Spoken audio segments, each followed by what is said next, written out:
Mheshimiwa Alan Mvano.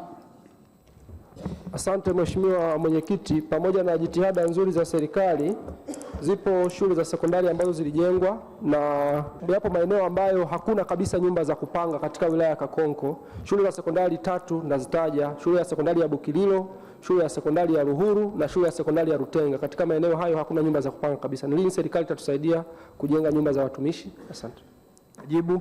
Asante sana Mheshimiwa Mwenyekiti. Mheshimiwa Mwenyekiti, serikali iliweka mpango mahususi kabisa na ikaandaa ramani au michoro ya nyumba za walimu 3-in-1, kuna nyumba za 2-in-1, na nyumba zile zimekuwa zikijengwa kwa mashirikiano kati ya serikali kuu lakini pia na mamlaka za serikali za mitaa.